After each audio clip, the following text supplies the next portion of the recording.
श्री क्षेत्र संस्थान नारायणगड या ठिकाणी गुरु शिष्य परंपरेने चालत आलेला हा गड आहे।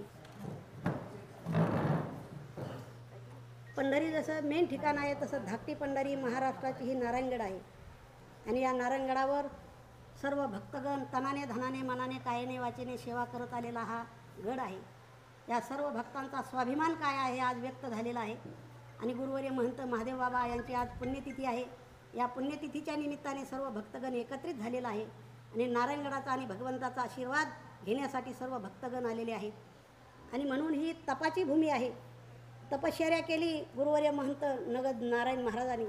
तपाची ताकद पंढरपूरचा देव नारायणगडावर आला आणि नारायणगडाला आशीर्वाद दिला की जो या नारायणगडाची सेवा करेल त्याचे मनोरथ पूर्ण होतील।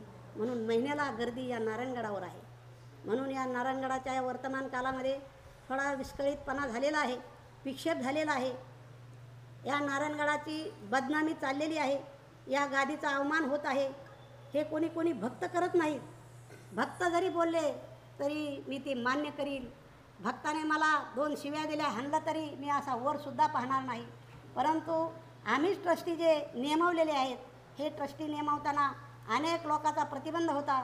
हजारो लोक मला प्रतिबंध करत होते, परंतु मला सहकार्य म्हणून हे ट्रस्टी नेमले।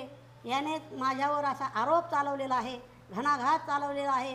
जे माझ्याशी एकरूप होण्यासाठी ठेवले तेच उतले नाही, पुढचं नाही म्हणत मी काय केलं ती। इतके माझ्यावर आरोप आहेत की ते आरोपाला कारण आहे 25 कोटी निधी हा मेटे साहेबने आणला। जरांगे पाटलांनी त्याचा संपर्क करून पैसे वर्ग केले, परंतु हे म्हणतात आम्हीच हा निधी आणलेला आहे, हे आम्हालाच कामं द्यायला पाहिजे होते, पण कोणातरी गुत्तेदाराला दिले आणि म्हणून हे आपटापटू घ्यायला लागले। त्याने 2 रुपये गडाला देऊ म्हटले म्हणून दिले। तुम्ही द्या, तुम्हाला काम देऊ, हे घरातला विषय होता। परंतु घरात न बोलता यांनी मीडियावर पत्रकार काय असतील ते आरोप केले। नाही आमचे आरोप कोर्टात केले की यांना विचारा, कोर्टाने विचारावा की काय काय केलं, कुठं काय केलं। ही संपत्ती यांनी काही जमीन विकल्या, मग तुमच्याच साह्यात विकल्या तर विकल्या, तुम्हीच पैसे नेले। मी त्याच्यासाठी काय केलं, किती विकास झाला, नारायणगडावर विकास, पंढरपूरला विकास, आता पैठणला विकास, आळंदीला विकास आणि मुलासाठी 2 मजली शाळा, गाळे, काकडहिरा आणि तळेगावच्या मध्यंतरी एवढा विकास झालेला आहे गडाचा। हे सर्व भक्ताचं सहकार्य आहे आणि आत्ताच आपण भक्ताचे मनोगत ऐकलेले आहे। गडाविषयी आम्ही प्राण द्यायला तयार आहेत आणि म्हणून मला इतक्या वेदना झाल्या। त्यांनी घरात येऊन सांगावं की इथं चुकता, हे आम्हाला पाहिजे, हे मान्य केलं असतं। परंतु मीडियावर पेपरला ही गडाची बदनामी झाली। लोक म्हणतात गप कवर बसा, ही गडाची बदनामी आम्हाला सहन होत नाही। म्हणून आजच्या दिवशी आम्ही सर्व भक्तगण एकत्रित केले आणि त्यांच्या भावना व्यक्त केलेल्या आहेत। काय भक्ताच्या भावना आज ऐकलेल्या आहेत। महाराज म्हणतील ती पूर्व दिशा, गड म्हणाल ती पूर्व दिशा, आम्हाला बाकीचं काही माहीत नाही, ट्रस्टी माहीत नाही। आणि मला वेदना होतात। मला अजून सपोर्ट म्हणून प्रत्येक गावातले 2 मुलं, 2 मेंबर असे 100 मुलं आम्ही या नारायणगडावर कृती समिती म्हणून सादर करणार आहोत। आणि हेच काय गडाचे हित करतील ते करतील। मला सहकार्य करणारे कोणी अपवाद देत असतील तर ते 100 मुलांनी ते पाहावं।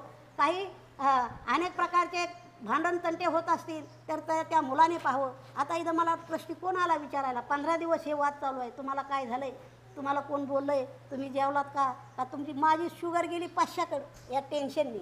म्हणून मी नारायणगडासाठी प्राण द्यायला तयार आहे, पण एक निष्ठेनेच नारायणगडाशी एक निष्ठेने राहणार आहे। आणि एक रुपया भक्ताने दिलेला आणि अनेक शासनाने दिलेला तो नारायणगडावरच लावणार, ही मी नारायणगडावर आव्हान करत आहे। आणि म्हणून मला आता सपोर्ट केला माझ्या भक्ताने की तुम्ही हादरायचं नाही, श्रद्धेने राहायचं, धीटपणाने राहायचं। तुम्हाला काय त्रास आहे तर तुमच्या पाठीशी समाज आहे, हे समाजाने आज आव्हान केलेलं आहे। म्हणून मलासुद्धा आता पुष्टी तयार झालेली आहे, मी सुद्धा धड झालेलो आहे। आता मी कुठं लवचिक राहिलेलो नाही। आणि या मीडियासमोर सांगतो की नगद नारायणाचा प्राण ही माझ्या ठिकाणी ओतलेला आहे। या नगद नारायणगडासाठी देहत्याग करायला तयार आहे, ही माझी नारायणगडाविषयी भावना आहे। बाबा, तुम्ही आता तिथे निवेदन करताना तुमचा कंठ दाखवून आला होता। 2 लोकांची नावं देखील तुम्ही घेतली होती, कसा त्रास झाला, हे 2 लोक कोण आहे? हे त्रास झाला, अरे दुःख आल्यानंतर व्यक्त होतच, मग काय व्हायचं असेल ते होईल। माझ्याच प्रसिचे आहेत, हे मीच घेतलेले आहेत। ते म्हणजे बळीराम बबनराव गवते आणि शिये जाधव। हे शिये जाधवचा तर कोणा गावाचा संबंध नाही गडाशी। हे हे लिखाण करतात, काय ऑडिट करतात म्हणून त्यांना घेतलं. अजून 5 वर्षाचं ऑडिट नाही त्यांनी केलं. नुसतं होकार देऊन सबमिट झालं, आमकं झालं, आम्हाला घोळीत चाललं.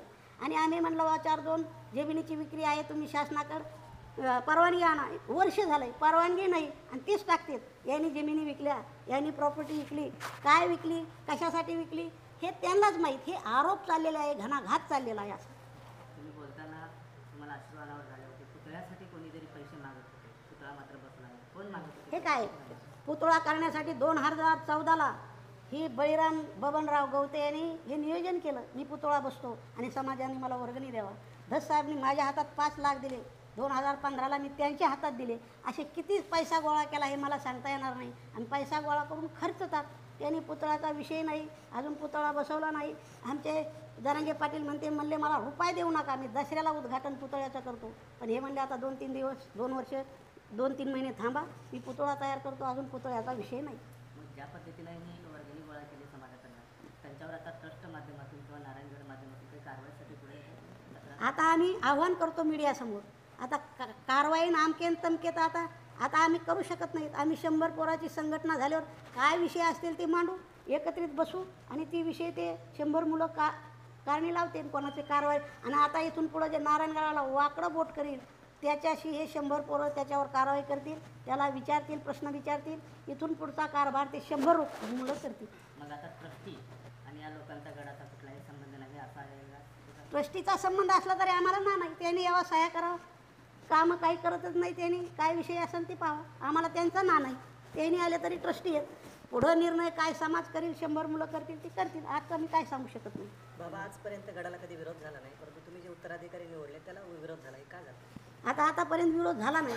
हा विरोध काही म्हणतात आम्हाला विचारलं नाही. आता एवढा मोठा समाज नगद नारायण पुण्यतिथीला होता. ट्रस्टीने सह्या केल्या, समाजाने त्या ठिकाणी अनेक प्रकारच्या प्रतिक्रिया व्यक्त केल्या. पण यायला दुःख झालं की हे समोर आले उत्तराधिकारी.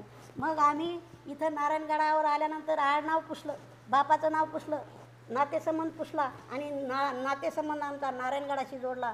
गुरुवारी म्हणतं महादेव बाबाशी जोडला. आमचं नातं आता व्यवहाराने राहिलं नाही, तिकडं पेटून दिलं आणि नारायणगडाशीच आमचा नातेसंबंध आहे. ही परंपरा नारायणगडाशी आहे. 1.5-2 दिवस तुम्ही उपाशीपोटी राहिलात म्हणून आम्हाला समजलं. भाऊक झाला होता, तुम्ही चाव्या द्यायला तयार झाला होता.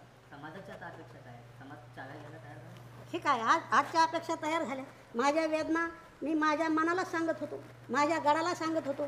परंतु मला कोण विचारायला आलं का, तुम्ही जेवलात का, तुम्हाला किती त्रास होतो? हे नारायणगडाचे विश्वस्त आहेत ना, हे तरी एक आले का माझ्याकडे? समाजाला का समाजाला माहीतच नाही तुमच्या काय वेदना आहेत. आज माहीत झाल्या, मग आज विचारतील इथून पुढं मला आणि मी त्यांना सांगत पुढचा काय विषय. बाबा आज जी बैठक बोलवली गेली, या बैठकीला सर्व विश्वस्त असायला पाहिजे असं नाही वाटत? या बैठकीला विश्वस्त आलेच नाही. बोलवलेलं आहे सर्वाला काय ह्याला काय बोलिलं काय, मीडियावर टाकलं. पुण्यतिथीला आले. पुण्यतिथीला आले, त्यांचा हक्क आहे. पुण्यतिथीला ट्रस्टीना सुद्धा यायला पाहिजे, तर ट्रस्टी. हे माझं उत्तर आहे तुमच्याला. आता समाज माध्यमांमध्ये जे व्हिडिओ प्रसारित होत आहेत मीडियाच्या माध्यमातून, त्यामध्ये काही लोकांचं असं म्हणणं की जे ट्रस्टी घेतले ते माळकरी असायला पाहिजे. तुम्हाला काय वाटतं? अरे हे त्यांनी बोलायला पाहिजे होतं, हे साऱ्यांनी तिथं. आणि माझी सुद्धा अपेक्षा आहे, जे इथून पुढे येतील ती माळकरीच असेल, माळकरीच असला पाहिजे, ही आमची सुद्धा भूमिका आहे ना. पण आम्ही आता दबावापोटी गप्प बसतो. ही परमार्थाचं क्षेत्र आहे, हे माळकरीच पाहिजे. कुठे ट्रस्टीला कोणाला? हे तुम्ही प्रश्नाला उत्तर योग्य मला बोलता, तुम्ही योग्य बोलता. आणि तुम्ही सुद्धा मला विचारावं, इथं चुकता तुम्ही, आम्ही तुम्हाला सांगू, तुम्ही आमचे आहेत, आम्ही तुमचे आहेत. ही विषय सर्व मीडियाला बांधावाला सांगतो. मी तुमचा आहे, तुम्ही माझे आहेत. नारायणगडाची जाहिरात करणं तुमच्या हातामध्ये आहे, पण तुम्ही भक्त येत आणि केली पाहिजे. आणि चुकीचा काय संदेश असेल आम्हाला विचारला. ज्या लोकांनी गडाचं नाव पुढे करून आर्थिक गैरव्यवहार केला, जसं तुम्ही नाव घेतले बळी गवते आणि सीए जाधव, गडाचं कुठंतरी आता ऑडिट झालं तर त्यांची जिम्मेदारी त्यांना घेतलं ऑडिट करण्यासाठी. पण 2000पर्यंतच त्यांचं जे काय सबमिट केलेलं तेवढं. पुढचे 4-5 वर्षाचं कुठे करू आता आम्हाला काय माहीत काय करतील ते, त्यांना माहिती आहे. आणि मग हे आमच्यावर अपवाद. यांचा कोर्टात एक अर्ज आहे, जाऊन पहा, कोणी बी विचारा की यांची चौकशी लावा. अरे तुम्हीच हेच ऑडिट करणार आहे, चौकशी आम्हाला काय माहीत तुम्ही काय केलं. हे आरोप आहेत त्यांचे आमची त्यांच्यावर. कोर्टामध्ये तसं तुमच्या बाजूला काही मांडलं नाही? आम्ही मांडली नाही अजून.